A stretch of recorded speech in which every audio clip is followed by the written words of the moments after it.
प्रिय भक्तों, आप सभी को गुप्त नवरात्रि की हार्दिक शुभकामनाएं। आज हम श्री दुर्गा सप्तशती का 9वां और 10वां अध्याय पढ़ने जा रहे हैं। कृपया इसे ध्यानपूर्वक सुने। राजा ने कहा, हे ऋषिराज, आपने रक्त बीज के वध से संबंध रखने वाला वृत्तांत मुझे सुनाया। अब मैं रक्त बीज के मरने के पश्चात क्रोध में भरे हुए शुंभ व निशुंभ ने जो कर्म किया वह सुनना चाहता हूँ। महर्षि मेधा ने कहा, रक्त बीज के मारे जाने पर शुंभ और निशुंभ को बड़ा क्रोध आया और अपनी बहुत बड़ी सेना का इस प्रकार सर्वनाश होते देखकर निशुंभ देवी पर आक्रमण करने के लिए दौड़ा। उसके साथ बहुत से बड़े बड़े असुर देवी को मारने के वास्ते दौड़े और महापराक्रमी शुंभ अपनी सेना सहित चंडिका को मारने के लिए बढ़ा। फिर शुंभ और निशुंभ का देवी से घोर युद्ध होने लगा और वह दोनों असुर इस प्रकार देवी पर बाण फेंकने लगे जैसे मेघों से वर्षा हो रही हो। उन दोनों के चलाए हुए बाणों को देवी ने अपने बाणों से काट डाला और अपने शस्त्रों की वर्षा से उन दोनों दैत्यों को चोट पहुंचाई। निशुंभ ने तीक्ष्ण तलवार और चमकती हुई ढाल लेकर देवी के सिंह पर आक्रमण किया। अपने वाहन को चोट पहुंचे देखकर देवी ने अपने क्षुरप्र नामक बाण से निशुंभ की तलवार व ढाल दोनों को ही काट डाला। तलवार और ढाल कट जाने पर निशुंभ ने देवी पर शक्ति से प्रहार किया। देवी ने अपने चक्र से उसके 2 टुकड़े कर दिए। फिर क्या था, दैत्य मारे क्रोध के जल भून गया और उसने देवी को मारने के लिए उसकी ओर शूल फेंका, किंतु देवी ने अपने मुक्के से उसको चूर चूर कर डाला। फिर उसने देवी पर गदा से प्रहार किया। देवी ने त्रिशूल से गदा को भस्म कर डाला। इसके पश्चात वह फरसा हाथ में लेकर देवी की ओर लपका। देवी ने अपने तीखे बाणों से उसे धरती पर सुला दिया। अपने पराक्रमी भाई निशुंभ के इस प्रकार से मरने पर शुंभ क्रोध में भरकर देवी को मारने के लिए दौड़ा। वह रथ में बैठा हुआ उत्तम आयुधों से सुशोभित अपनी 8 बड़ी बड़ी भुजाओं से सारे आकाश को ढके हुए था। शुंभ को आते देखकर देवी ने अपना शंख बजाया और धनुष की टंकोर का भी अत्यंत दुस्सह शब्द किया। साथ ही अपने घंटे के शब्द से, जो कि संपूर्ण दैत्य सेना के तेज को नष्ट करने वाला था, संपूर्ण दिशाओं में व्याप्त कर दिया। इसके पश्चात देवी के सिंह ने भी अपनी दहाड़ से, जिसे सुन बड़े बड़े बलवानों का मत चूर चूर हो जाता था, आकाश, पृथ्वी और 10 दिशाओं को पूरित कर दिया। फिर आकाश में उछलकर काली ने अपने दांतों तथा हाथों को पृथ्वी पर पटका। उसके ऐसा करने से ऐसा शब्द हुआ जिससे कि उससे पहले के सारे शब्द शांत हो गए। इसके पश्चात शिवदूती ने असुरों के लिए भय उत्पन्न करने वाला अट्टहास किया, जिसे सुनकर दैत्य थर्रा उठे और शुंभ को बड़ा क्रोध हुआ।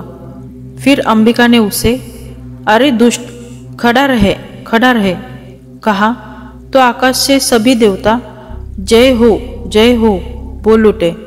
शुंभ ने वहां आकर ज्वालाओं से युक्त एक अत्यंत भयंकर शक्ति छोड़ी, जिसे आते देखकर देवी ने अपनी महुलका नामक शक्ति से काट डाला।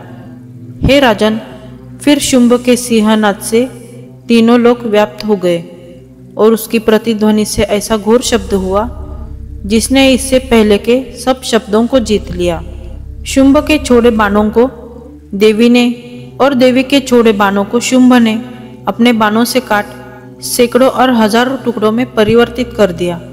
इसके पश्चात जब चंडिका ने क्रोध में भरकर शुंभ को त्रिशूल से मारा तो वह मूर्छित होकर पृथ्वी पर गिर पड़ा।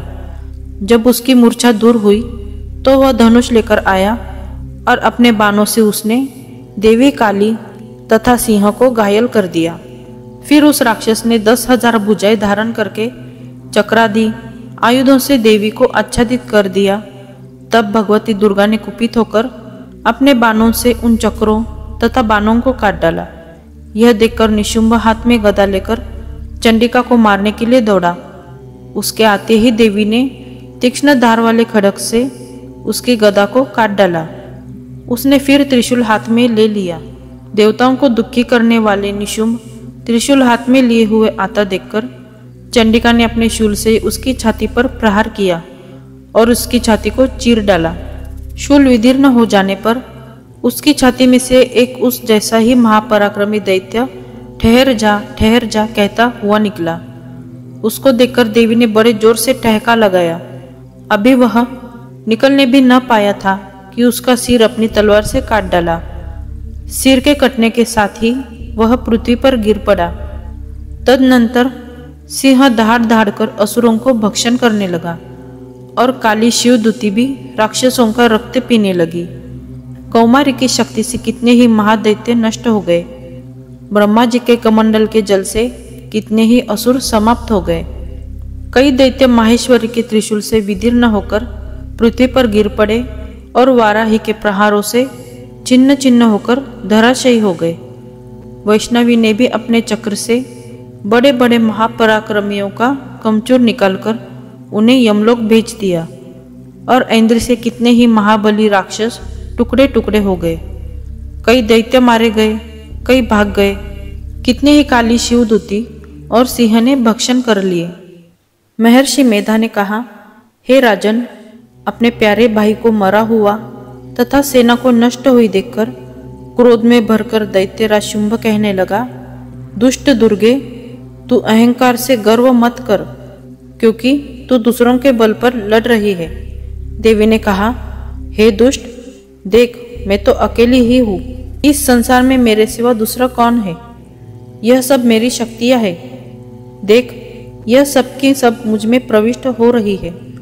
इसके पश्चात ब्राह्मणी आदि सब देवियाँ उस देवी के शरीर में लीन हो गई और देवी अकेली रह गई। तब देवी ने कहा, मैं अपने ऐश्वर्य शक्ति से अनेक रूपों में यहाँ उपस्थित हुई थी। उन सब रूपों को मैंने समेट लिया है। अब अकेली ही यहाँ खड़ी हूँ, तुम भी यही ठहरो। महर्षि मेधा ने कहा, तब देवताओं तथा राक्षसों को देखते देखते देवी तथा शुंभ में भयंकर युद्ध होने लगा। अंबिका देवी ने सैकड़ों अस्त्र शस्त्र छोड़े। उधर दैत्यराज ने भी भयंकर अस्त्रों का प्रहार आरंभ कर दिया। देवी के छोड़े हुए सैकड़ों अस्त्रों को दैत्य ने अपने अस्त्रों द्वारा काट डाला। इसी प्रकार शुंभ ने जो अस्त्र छोड़े उनको देवी ने अपनी भयंकर हुंकार के द्वारा ही काट डाला। दैत्य ने जब सैकड़ों बाण छोड़कर देवी को ढक दिया तो क्रोध में भरकर देवी ने अपने बाणों से उसका धनुष नष्ट कर डाला। धनुष कट जाने पर दैत्येंद्र ने शक्ति चलाई, लेकिन देवी ने उसे भी काटकर फेंक दिया। फिर दैत्येंद्र चमकती हुई ढाल लेकर देवी की ओर दौड़ा, किंतु जब वह देवी के समीप पहुंचा तो देवी ने अपने तीक्ष्ण बाणों से उसकी चमकने वाली ढाल को भी काट डाला। फिर दैत्येंद्र का घोड़ा मर गया, रथ टूट गया, सारथी मारा गया। इस पर दैत्य ने क्रोध में भरकर देवी की छाती में बड़े जोर से एक मुक्का मारा। दैत्य ने जब देवी को मुक्का मारा तो देवी ने भी उसकी छाती में जोर से एक थप्पड़ मारा। थप्पड़ खाकर पहले तो दैत्य पृथ्वी पर गिर पड़ा, किंतु तुरंत ही वह उठ खड़ा हुआ। फिर वह देवी को पकड़कर आकाश की ओर उछला और वहां जाकर दोनों में युद्ध होने लगा। वह युद्ध ऋषियों और देवताओं को आश्चर्य में डालने वाला था। देवी आकाश में दैत्य के साथ बहुत देर तक युद्ध करती रही। फिर देवी ने उसे आकाश में घुमाकर पृथ्वी पर गिरा दिया। दुष्टात्मा दैत्य पुनः उठकर देवी को मारने के लिए दौड़ा। तब उसको अपनी ओर आता हुआ देखकर देवी ने उसकी छाती विदीर्ण करके उसको पृथ्वी पर पटक दिया। देवी के त्रिशूल से घायल होने पर उस दैत्य के प्राण पखेरु उड़ गए और उसके मरने पर समुद्र, द्वीप, पर्वत और पृथ्वी सब कांपने लग गए। तदनंतर उस दुष्टात्मा के मरने से संपूर्ण जगत प्रसन्न व स्वस्थ हो गया तथा आकाश निर्मल हो गया। पहले जो उत्पात सूचक मेघ और उल्कापात होते थे वह सब शांत हो गए। उसके मारे जाने पर नदियाँ अपने ठीक मार्ग से बहने लगी। संपूर्ण देवताओं का हृदय हर्ष से भर गया। गंधर्वियाँ सुंदर गान गाने लगी, गंधर्व बाजे बजाने लगे और अप्सराएं नाचने लगी। पवित्र वायु बहने लगी, सूर्य की कांति स्वच्छ हो गई। यज्ञशालाओं की बुझी हुई अग्नि अपने आप प्रज्वलित हो उठी तथा चारों दिशाओं में शांति फैल गई। दोस्तों, ये वीडियो आपको पसंद आई हो तो इस वीडियो को लाइक, शेयर और हमारे चैनल को सब्सक्राइब कीजिए। जल्द ही मिलते हैं अगले वीडियो में, तब तक धन्यवाद।